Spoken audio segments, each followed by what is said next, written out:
Hello everybody, how you doing today? This is Sakoni Prince of SakoniPrince.com, where we make motivation personal by introducing you to yourself. And I want to welcome you to another episode of the H.E.A.L podcast. H.E.A.L is an acronym for Help, Elevate, and Learn, and it's written and based on my book, which is, the subtitle is A Guide for Healing Your Inner Child. The reason that I wrote this book was because I started to realize that a lot of people were dealing with current behaviors that were seated in their childhood. And oftentimes we aren't aware of how our current day behaviors has its root in something that happened while we were children. So I wanted to raise awareness of it. And actually, I oftentimes say on my podcast that this podcast is not meant to end the conversation, but to start the conversation about inner child trauma, inner child wounds, but more importantly, inner child healing. And we also have a sponsor of our podcast, and that sponsor is none other than BetterHelp. This episode is sponsored by BetterHelp. BetterHelp connects you with a licensed therapist who is trained to listen and give you helpful, unbiased advice. First, you go to their site. You can use my link, betterhelp.com/SakoniPrinceHeal. You answer a few questions, and BetterHelp will match you to a professional who's had years of experience helping people with struggles just like yours. You can do it all from your phone or your computer, via a phone call, a video chat, or messaging. However you feel most comfortable. It is the easiest possible way to start talking to a therapist. You'll be matched to a therapist usually within 48 hours, so you can get started fast.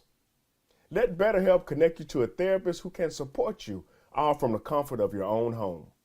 Visit betterhelp.com/SakoniPrinceHeal or choose SakoniPrinceHeal during your sign up and enjoy a special discount on your first month. And again, we want to thank BetterHelp for being a sponsor of this particular episode. I am so excited about our guest today, and I want to bring her up to the screen because I know she has some information that's going to help us get to a better place and a better space when it comes to our own mental health. None other than Kearney. Trey, are you there? Can you hear me? Yes, I can hear you. Good morning. Hello, hello, hello.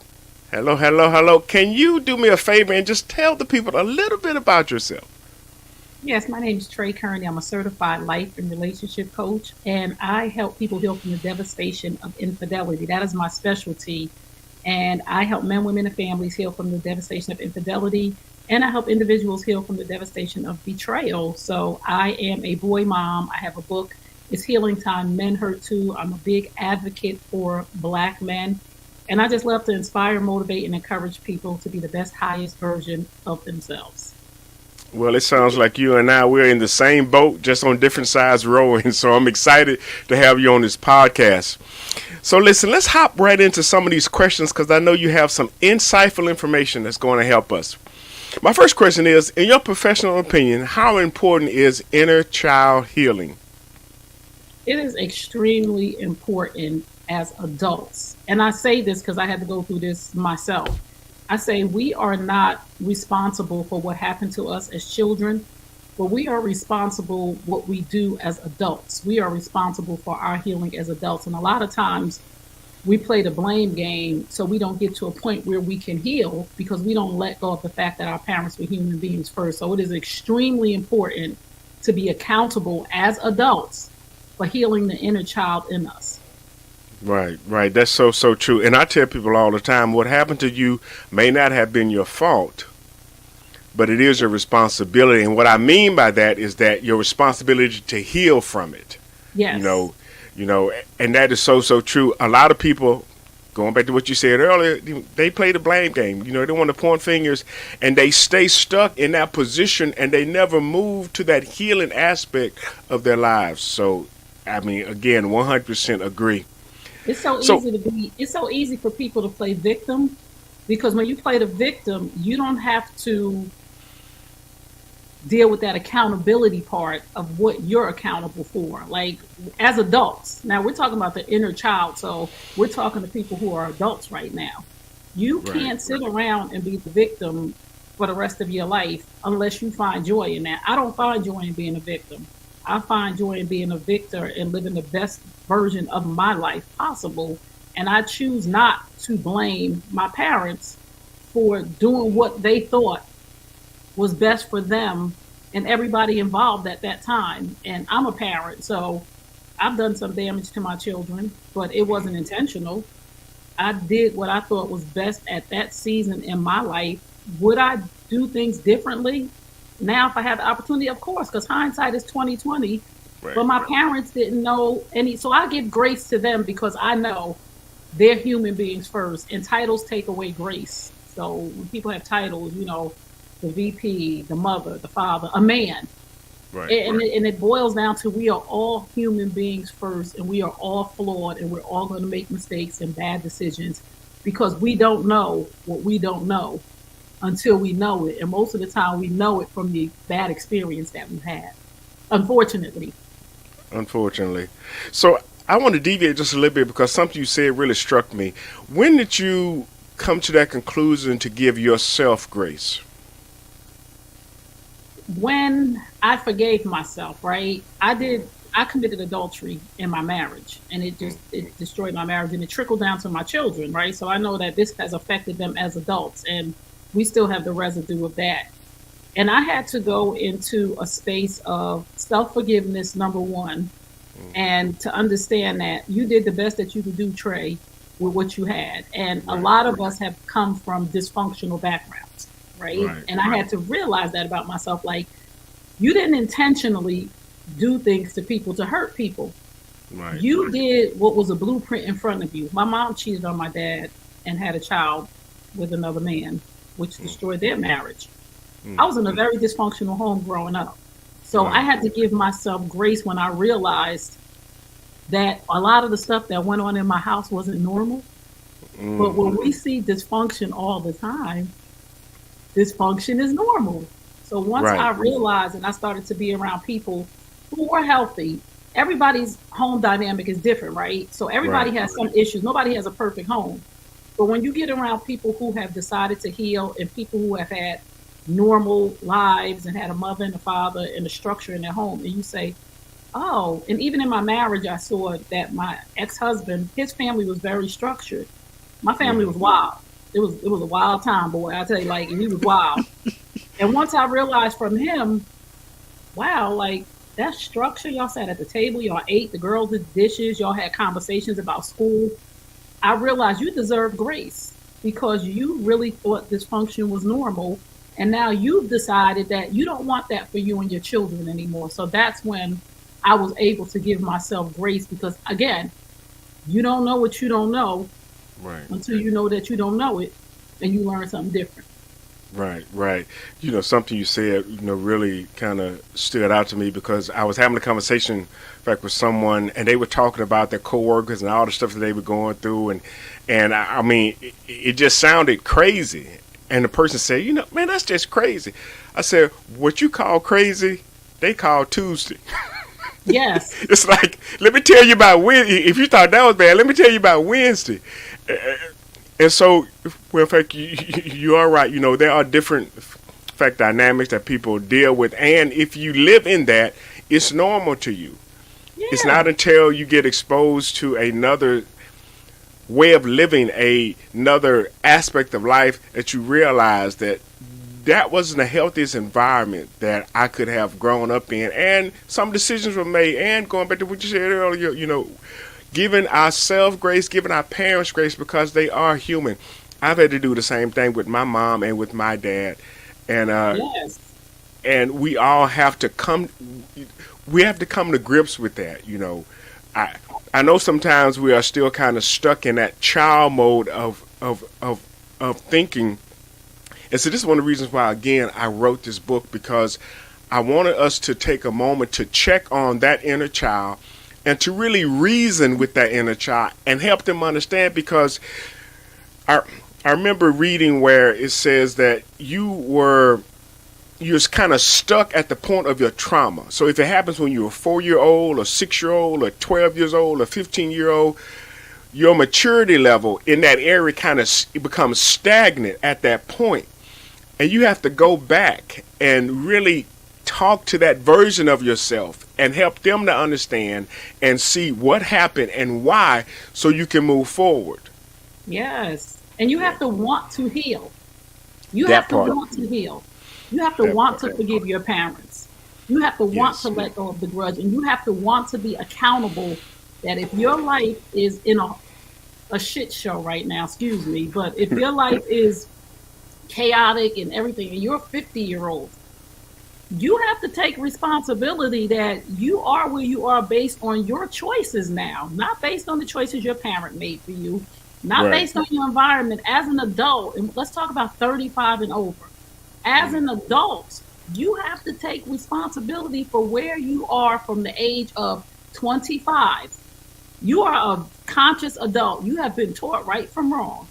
You Right. have to make a decision to say, I'm not blaming anybody anymore. And so many people don't want that accountability. And you said something that stuck out to me.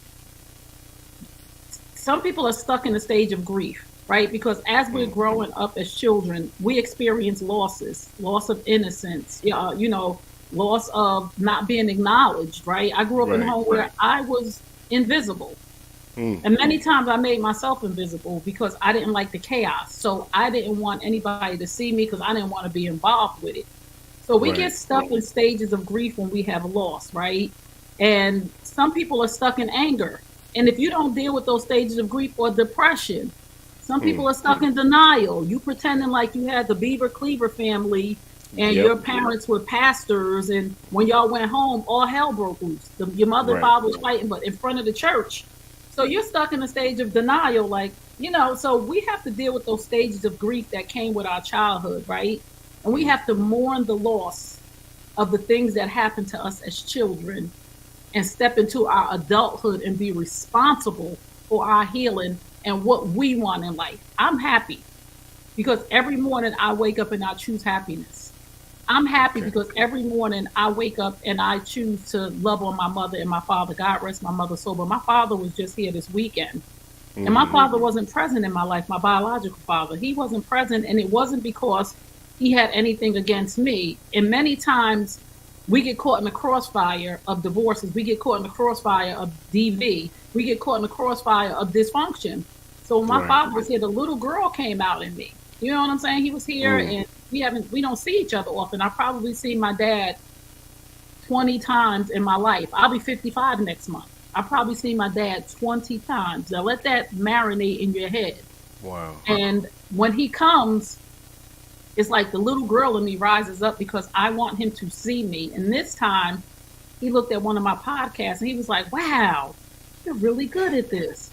And it just made me feel so good. And I was like, in my mind, it triggered me because I didn't know that I needed that. But it helped me heal in another part of my life at 55, Yeah. Yeah. almost 55. But at 55, it released me. So I had this weekend, like a lot of stuff really came up in me that I just didn't even know the little girl inside of me was struggling with. I'm sitting there with him, I'm smiling, I'm almost on his lap, and I'm just like, oh, my dad's Right. here. Right. And Right. then as I'm processing on my drive home, I'm like, I really only saw my father like 20 times in my life. And that's being kind. It might be 15, but Wow. there might be some times that I don't remember after him and my mom got divorced when I was 5 years old. And I want to just put this out there. I'm not blaming my dad for anything. He lived in California. I'm a Jersey girl. My mom's a Jersey girl.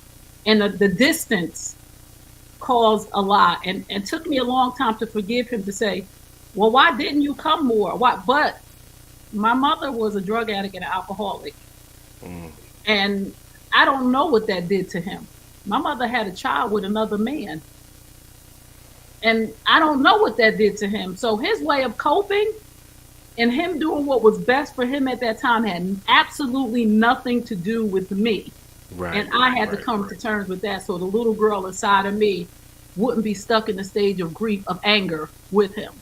So Right. we have to just understand that our parents are human and they've been traumatized. And I'm not blaming my mother either, because my mother's mother died when she was 15. My grandfather, God rest his soul, was a womanizer, and like the young girls in the neighborhood, they lived in a project. They had to fight their way through a lot of stuff. So Right, I understood right. my mother was in survival mode her whole life and died heavy. She died heavy. So I'm just like, listen, we got to give parents grace. We got to take the parent off of the title. We got to take the mother off, the father off, and we got to say human being. Right. That is so true. So my next question is, in your professional opinion, when should someone start inner child work? As soon as you realize you have trauma, Oh, as soon as the thought comes that you are sad, that you are angry with anybody, right. you have to go back and you have to pluck up that root. Where did it start from? As soon as you have that first memory, as soon as you know your childhood was, and everybody's listening, you know if you had a dysfunctional childhood. I grew up in Right. the hood, gunshots and ducking and dodging and selling drugs and being on the corner is not normal. As soon as Right. you realize and you see something, you're like, mm, I don't know. Or as soon as something comes up inside of you, like a lot of people were, thank God to Jesus that I was never touched as a child by a predator or any of that. But some people have been. So when you know what that thing is, therapy is good. A lot of people, we've been taught in the black community that, oh, therapy, you're crazy if you go to therapy. No, you're crazy if you don't go to Don't. therapy, Right. because Right. you're suppressing the crazy until the straw that broke the camel's back comes into your life, or till a trigger happens, and Right. then the crazy shows up because you did not deal with the crazy inside of you, because the things that we've been through has made us crazy. So we need therapy to uncrazy us. I know uncrazy ain't a word, it's a word today. We need therapy to uncrazy us. And I know people don't like to use the term crazy, Right. but when I use it as a term of endearment, because there's a little crazy in all of us from our Right. childhood. Right.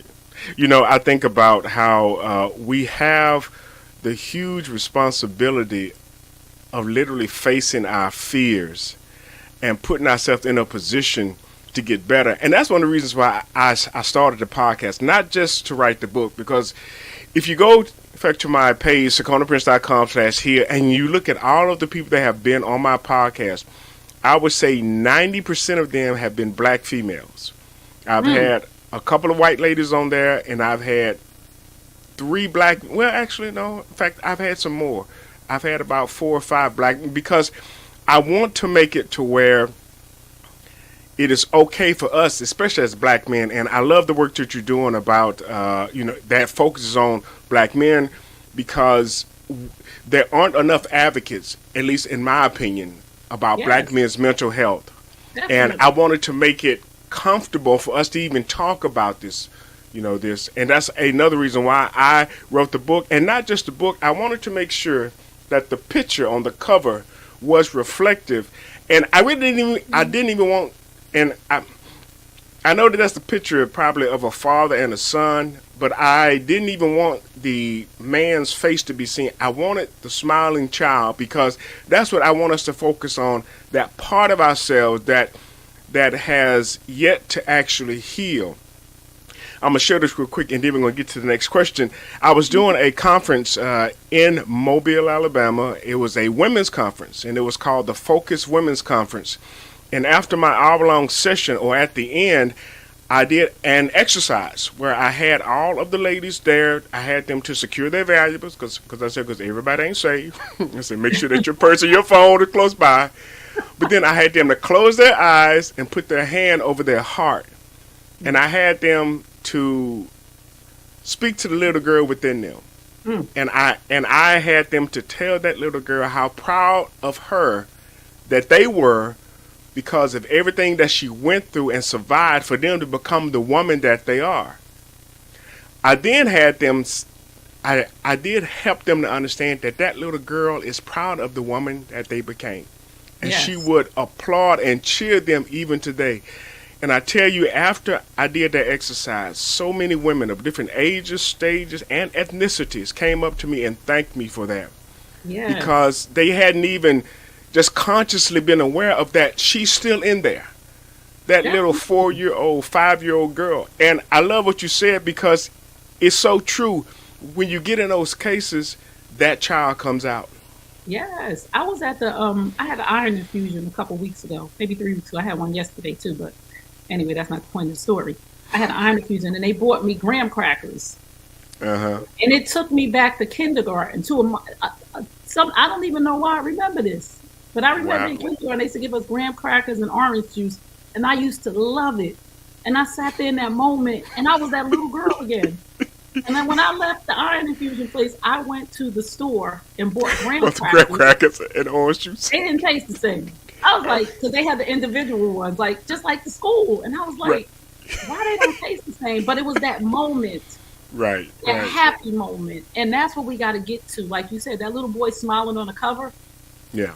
those, we got to get back to the moment, to the happy little tray. Not the Exactly. distraught little tray hiding in the closet. We got to get back to the happy little tray to say, that's what I need. I don't need to be dwelling on the hiding in the closet, the yelling and covering my ears, and that. I need to get back to her, but I need to go through the hiding in the closet with therapy, with coaching, to Right. get back to the little girl that ate the graham crackers and the orange juice. And it tasted so, in that moment, it just tasted like I was 5 again.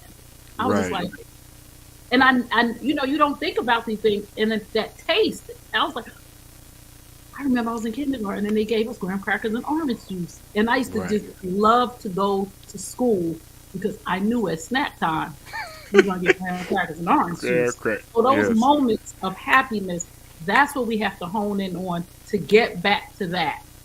Right. Right. And that was a good and positive trigger. But of course, we have Yes, some of those negative ones as well. that right there. Yeah. Yeah. We have to enjoy the good, positive triggers instead of dwelling on the negative trigger. We always focus on the negative triggers. In that Right. moment, I just sat there and I was just like 5 years old again. I said, when I leave here, I'll go get me some of these graham crackers. Today, I'm gonna eat the whole box. But it wasn't the same experience. But it gave me that moment of Right. happiness instead of all of the dysfunction that I went through. Like, I don't have to hang on to that. I can let that go. And it took me years of therapy and years Right. of coaching to understand that you don't have to hold on to that. Why? And we got to get to the why are you holding on to that? Yeah. Because we're afraid of the unknown. Ooh. We're, You we're are. afraid of the unknown because Mm. we so busy thinking, living in the valley of the what ifs, that, and we always think the what if is bad. And we got to think, what if the what if is good? You know what I'm saying? You always Right. go Right. to the negative, and I'm just like, you know what? I get to be happy. I don't have to hang on to the dysfunctional memories because I've been through them, and Right. I'm Right. okay with my alone time. And so many people, Sakoni, so many people go from relationship to relationship to relationship to relationship because they don't want to be by themselves. Until you take that time by yourself to Yes. look in that mirror and say, look at you, Trey.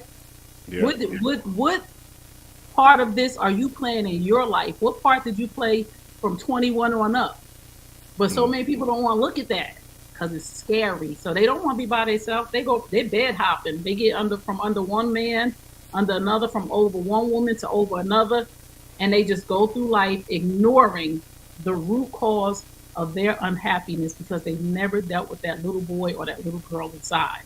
Yeah. You know, chapter 2 in my book is entitled Inner Child Checkup. Mm, And I walk people through a process of honestly just looking on the inside and yes. checking on that version of them to make sure that they are okay. Because what happens is situations and circumstances will arise and that little child will show up. And Yes. sometimes if they hadn't been reasoned with, if they hadn't been checked on or healed, they not only will show up, they will show out and they will cause more damage than you are willing to pay for. And even I believe it's chapter 6 in the book where I reference the slap heard round the world. Mm, And of course that's Will Smith and Chris Rock yeah. at the Oscars. And that was his little child showing up. And when Yeah. he showed up, but cost him millions, if not billions of dollars. So if we never heal from our hurt, I tell people this all the time. If you don't heal from your hurt, you will bleed on someone who didn't cut you. Yes. We got a lot of people we got a lot of grown kids running around. We got a Yes. lot of people running around with the little child in them controlling their actions. This Yep. is why a lot of relationships are not working. This is why a lot of parent-children relationships are not working because grown big people Or 50, acting like 45, children. 45, operating as the child inside of them. The dysfunction, like, again, I learned how to forgive by acting like it never happened. That's a little girl in me that when somebody does something to me, I act like it didn't happen. The grown Trey, oh no, we need to talk about this. You crossed the boundary. But I wasn't always there because I was operating as little Trey. Right, the way my mother and my stepfather operated, the things that how they communicated, right? Whatever went on in that house, when I'm operating in that, that is the little girl inside of me that she ain't got no business controlling no decisions because she operating out of feelings and emotions and what happened back then. But self-awareness through therapy has taught me, stop. Why you getting ready to do that? Like, why you getting ready to do that? Because your mother did that? Like, why you getting ready to curse? You know, I had to grow in relationships. I'm single right now, but I had to grow in relationships because I watched my mother curse my stepfather out. Like, whoo. So the little girl in me, when I would deal with a man, I would curse him out because I'm dealing with. But the grown Trey is like, hold it. You're not going to talk to that man like that. You're not going to, no man. And I'm not just talking about, intimate relationship. You're not going to talk to a man like that because that's not how you talk to any adult. But that's the grown Trey talking to me. But sometimes little Trey show up. Little Trey. Little Trey show up, and I got to tell her, we're not about to do that. I'm telling you, she showed up the other day. I gave somebody the finger, and I really don't be. Listen, I've had grown a lot. I was driving the other day, and this woman really got to the little Trey in me. And she wouldn't let me get over it. If I missed my exit, I knew that I was going to have to go a few miles. Wow. Because when you know your area, I'm like, ooh, if she wouldn't let me get over, she zoomed up. Man, little Trey gave her the finger. I said, Jesus, forgive me. But we got to be aware of that. But I said, you know what? You shouldn't have did that. So that little girl will show up. But a lot of people, that little girl is running things. Exactly. Grown up. You hand them the keys and you let them run. Yeah. But see, even before I wrote this book, even before the slap heard around the world, I had a quote where I would tell people, never let your emotions drive. They're not covered on your insurance. They ain't old enough to drive. Exactly. They're not, because what happens is when you let them drive, they will do stuff that the adult version of you is responsible for. And so you have to be conscious and cognizant of that. I cannot. And see, yours is little Trey. Mine was Coney. In fact, when my mother didn't want to call me Sakoni, she would just say Coney. So my inner child, and actually in chapter 1, I introduced everybody to Coney. And I even asked them what was their childhood name, and yours would be, I guess, little Trey. Mine's is Tracy. Tracy. Well, your government. Well, I know mine was Coney, and I can't let Coney run the show. I mean, and again, he's still in there, and there are certain times when things will really kind of try to push his buttons, but because he and I have an understanding, because I've actually checked on him. I've made sure that he's okay, regardless as to what someone else does or says. And I even talk about in the book about reparenting yourself. Yes. Spending time ministering to that little child that's in you. Like, when was the last time you did something that was fun and that was just that took you back to a childhood moment, a childhood memory, whether it's riding your bicycle, getting ice cream. I know when we were younger, and I know we probably get locked up for this now, we used to actually take cardboard boxes and get on the side of the interstate and slide down the grass. Right, right. Those are some of the things that we did.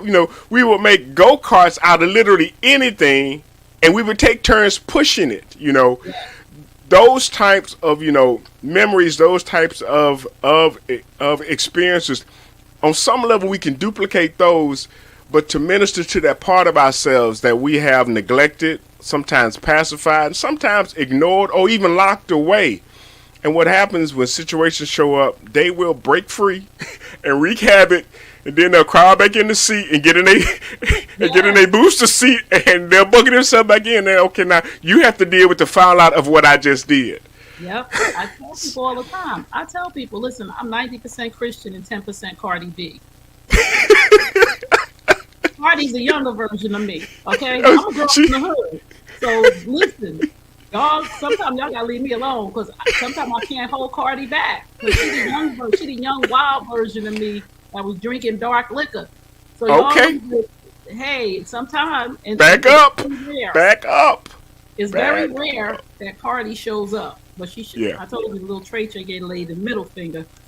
But we have, and one thing is so important is self-awareness to know when those triggers come, Yeah. to know when it's time for you to walk away from that situation. And we have to be big and grown because so many people got to get the last word. Oh, I'm gonna Yep. stand up for myself. That. If it's the truth doesn't need a fight. Ooh, say that again. Say that again. The truth doesn't need a fight. The truth stands alone. When somebody is arguing back and forth and trying to prove a point to me, and I know it's a lie, I'm not about to argue with you. Because for what? Okay. You know it's a lie as well as I know it's a lie. So I said what I said. You can marinate on that. But I'm not going back and forth with you. But the little girl in me will bicker back and forth to prove my point. Right. The truth stands alone. I ain't got to argue with you. I ain't got to give you no explanation. It is what it is, and you know it. Right. Okay, so let me ask you this: do you believe that people can do inner child work or inner child therapy alone? I think that everybody needs help. Gotcha. You can say you could do it alone, but I didn't do this alone. I tried, Right. but Right. I didn't know. I just I couldn't navigate through it. When I met my coach, she said something to me many, many years ago. It had to be 13, 14 years ago now. And I'm telling you, my healing just started. This ain't Trey been healed since 30. No, my healing started like 10 years ago. I'll be 55. Yeah, 45, 40. Right. She said something to me. She said, when I first came to her, she said, let me help you locate yourself. Because I didn't know where I was at. And what I learned through coaching with her, and I have a program called Basic Life Skills. I lack basic life skills. And I'm not talking about cooking and cleaning and dressing myself and those things. I lack communication, creative and critical thinking, decision-making, problem solving. These are things that wasn't taught to me as a child. So if the inner child in me is wild, the outer adult in me gonna show out. Because I know how to communicate. My communication was, I will cuss you out. If you do that, I'm gonna do this. My decision making, problem solving, I ain't had no skills. I operated on my little girl feelings. This is how I feel about that. So this is why I'm going to do this. When I felt lonely in my marriage, instead of communicating that to my ex-husband, I went outside my marriage because I had no decision-making, problem-solving, communication. These are life skills that are not taught in dysfunctional homes. And we have to be aware of that because when we hear the word life skill, we think of wash your butt, clean up the house, fold your clothes, wash your clothes. Life skills are mind skills. You know what I'm saying? And a lot of us lack basic life skills. And this is why we are not successful in our personal and professional life. Because how you do one thing is how you do everything. Okay. I have one other question, and then we're going to find out how we can get in contact with you. Okay. How can people start a conversation about inner child trauma? When you have someone you are comfortable with, right? And this is from the person receiving and the person giving. Sometimes we are around people that we know, our families, friends that have inner child trauma, that we need to start the conversation with them. Right, and that part. With, are you okay? Like, I hear you, but this sounds like this stems from somewhere else. Because we don't want people to feel judged. Because a lot of people don't have the inner child conversation. It doesn't start because as soon as you say something, they get on the defense. Oh, you're judging me. That part. Ooh, say that. I'm sorry. No, it's okay. You gotta tell people. I'm telling you this out of love. Like, I love you enough to lose you for a season. And to start that conversation from your own perspective, when you go to a professional, this is how you start the conversation. So many of us are trying to start these conversations with people who are not professionals. Right. which leads to an argument with a family member or a friend or a shutdown. If you go to a professional, they're going to listen to you without judgment. That's how you start the conversation. Go find you somebody with an unbiased opinion that don't know your history to tell you, oh, I remember when you used to drink shots. And I remember. Right. Because once you say something to set the person up that you're talking to, because when we start to grow, people who are not ready to grow, oh boy, they get in attack mode. So professional help, yes, professional help is so very important. Listen, your family is not it. And I'm not saying they're not it for what the role they play in your life. Right. They are not it when it comes to healing the inner child in you, because most of them have suffered the same trauma, drama, dysfunction, and they're not ready to grow. That part. You're going to them saying, hey, this, when we was kids, this, that. They want to argue back and forth because they still want to take shots. It's many of times where I felt my family didn't invite me because I don't drink like that anymore. Like I'm not taking shots. The arguments. We're not talking about the past, but we saw our parents, right? Me and my cousins, we saw our mothers and fathers. The Johnny Walker Red come out, the bid whiz start, the cigarette smoking, and all of a sudden they talking about what somebody did 10 years ago. And they arguing and fighting and throwing bottles across the table. This is how our lives started to be. Like we were mimicking that at cookouts and at birthday parties. Somebody get drunk and they want to talk about, well, I remember when. I'm not with that. Don't invite me. I'm cool. Take me off the list. Kick me off the island. I don't feel like talking about back when we was and people's issues and fighting. Go deal with that. So we definitely have to go to a safe space of professional, and I mean this, of professional help, and is not to separate yourself from your family, but your family serves a different purpose than a therapist or a coach. And that's so true. And with that being said, I do have to run this other commercial, but we're going to come back in 1 second and have a closeout. And this episode is brought to you by BetterHelp. This episode is sponsored by BetterHelp. BetterHelp connects you with a licensed therapist who is trained to listen and give you helpful, unbiased advice. First, you go to their site. You can use my link, betterhelp.com/SacconiPrinceHeal. You answer a few questions, and BetterHelp will match you to a professional who's had years of experience helping people with struggles just like yours. You can do it all from your phone or your computer, via a phone call, a video chat, or messaging. However you feel most comfortable, it is the easiest possible way to start talking to a therapist. You'll be matched to a therapist usually within 48 hours, so you can get started fast. Let BetterHelp connect you to a therapist who can support you, all from the comfort of your own home. Visit betterhelp.com/SacconiPrinceHeal or choose Sacconi Prince Heal during your sign up and enjoy a special discount on your first month. Again, we want to thank BetterHelp for being a sponsor of this episode, but I do want to take this opportunity to allow Trey to tell you how you can get in contact with her. If her message and her voice has resonated with you, I'll definitely want you to connect with them. So, Trey, can you tell us how we can get in contact with you? Yes, you can find me at www.traykearney.com, TrayKearney. On Instagram, I am at Trey Kearney. On TikTok, if you're a TikToker, I'm at Trey Kearney 26. But you can Google me, Trey Kearney, and if you really need help and you really want to move forward in your life, you'll find that help. You won't even need nobody to tell you where to find them. You'll find that help. And if you're a man, I would love for you to get my book. It's Healing Time. Men Hurt Too. I am an advocate for Black men. There's a special message for you at menhurt2.com. It is a recording. Even if you don't buy the book, just go hear this love letter from me. Okay, well, I know that I'm definitely going to be checking it out, and I encourage all of our listeners to do the same. With Trey, again, this has been an amazing opportunity for us to connect and to share and to help people to understand that they can heal. And so for those of you who are listening via iHeartRadio or Spotify, you can go and you can check out her site. And for those who are watching on Facebook as well as YouTube, we want to thank you for tuning in. We actually would like and share this video so somebody can understand that they can heal from their inner child wounds. We'll talk to you later.